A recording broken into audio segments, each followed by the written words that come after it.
حضرت محمود غزنوی علیہ الرحمہ بہت بڑے بادشاہ ہوئے ہیں، اور یہ صرف بادشاہ نہیں ہوئے، یہ اللہ کے بہت نیک بزرگ اور ولی اللہ ہوئے ہیں، جو کہ اگر مدینہ شریف بھی جاتے تھے نا تو وہاں پر عاجزی اور انکساری کے ساتھ جاتے تھے، بادشاہی کے لباس میں کبھی نہیں جاتے تھے۔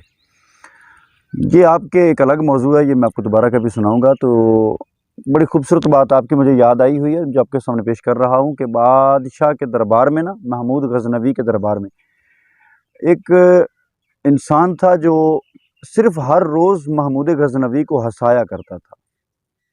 وہ اپنے مختلف بھیس بدل کر روزانہ دربار غزنوی میں آیا کرتا تھا، اور مختلف بھیس میں وہ باتیں کیا کرتا تھا جس سے درباری بھی ہنسا کرتے تھے اور محمود غزنوی بھی خوش ہوا کرتے تھے۔ پھر اس کے کام کے مطابق اس کو انعام ملا کرتا تھا۔ ایک دن بادشاہ سلامت کو ایک بات خیال آیا، ذہن میں بات آئی، کہتا ہے کہ اس کا کچھ نام بھی تھا جو میرے ذہن میں اس وقت نہیں آ رہا، اللہ تعالیٰ کمی بیشی معاف فرمائے۔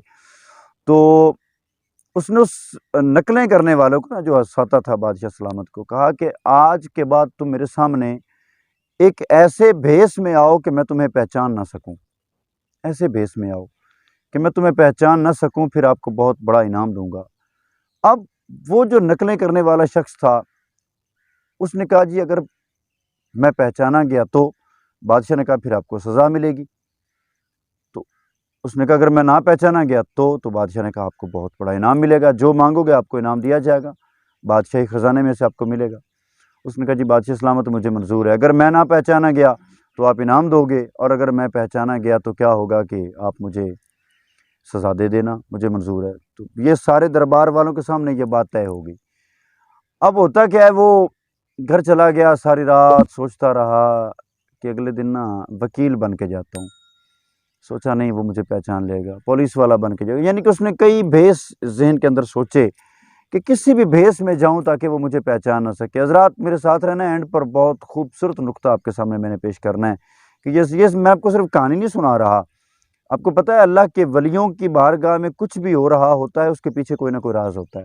یہ کوئی عام کہانی نہیں ہے کہ آپ کو میں آپ کا دل بہلا رہا ہوں، یہ بہت بڑا نقطہ دینے والا ہوں میں آپ کو، تو سماعت کیجئے۔ اب وہ سوچتا رہا، پوری رات گزر گئی، اس کو کوئی خیال نہ آیا۔ اب بات یہ بھی تھی کہ جب تک آپ میرے سامنے بادشاہ نے کہا تھا تب آنا ہے کہ میں آپ کو پہچان نہ سکوں۔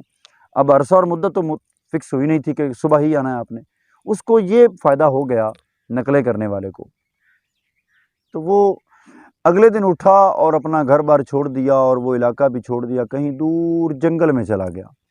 وہاں پر اس نے ایک وہ کری کا درخت ہوتا ہے، اس کے نیچے اس نے ایک مٹی کا گھڑا لے لیا، وہ رکھ لیا، ایک جائے نماز لے لیا، وہ بچھا لیا۔ بچھانے کے بعد اس نے وہاں پر وہ ایک تسبیح لے لی، وہیں پر بیٹھ گیا اور اللہ اللہ اللہ اللہ نقلی بھیس بنا لیا کہ میں اللہ کا ولی ہوں۔ وہیں بیٹھا رہا، اس کی داڑھی بھی بڑھنی شروع ہو گئی، اس کی زلفیں بھی بڑھنی شروع ہو گئیں، اس کا جو بھیس تھا وہ درویشانہ ہونا شروع ہو گیا، اور درویشی انداز میں اس کا پورا لباس بن چکا تھا۔ وہ اس کے کپڑے پھٹنے شروع ہو گئے، ایک جگہ پر بیٹھا رہا، صبر کا دامن اس نے تھامے رکھا، اور وہ وہاں پر ایک وقت ایسا آ گیا کہ وہ پورا اس کا جو لباس تھا، اس کا بھیس تھا، اس کا جو نقش تھا، وہ ایک بزرگوں کی طرح، درویشوں کی طرح بن چکا تھا۔ اب وہ وہیں پر بیٹھا رہتا تھا۔ کچھ ماہ گزرے یا کچھ دن گزرے تو محمود غزنوی علیہ الرحمہ کی مرہٹوں کے ساتھ جنگ تھی، تو وہ اپنی فوج کے ساتھ جنگ کرنے کے لیے مرہٹوں کے خلاف ان کے علاقے کی طرف جا رہا تھا جہاں پر اس نے حملہ کرنا تھا، یہ جنگ کرنی تھی۔ تو وہ وہاں سے گزر رہا تھا جہاں پر اس شخص نے اپنا ڈیرا لگایا ہوا تھا۔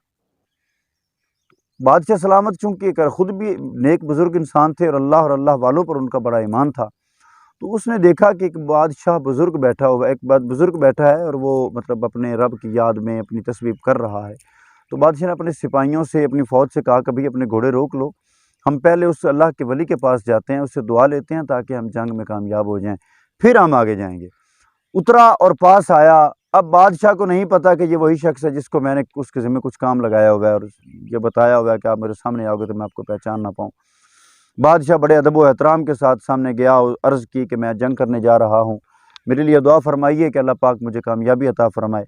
تو اس نے تو پہچان لیا کہ یہ میرا بادشاہ ہے، لیکن چونکہ اس کو تو پتا تھا کہ میں نے اپنا کام کرنا ہے، اس کو میں نے اپنی پہچان نہیں ہونے دینی۔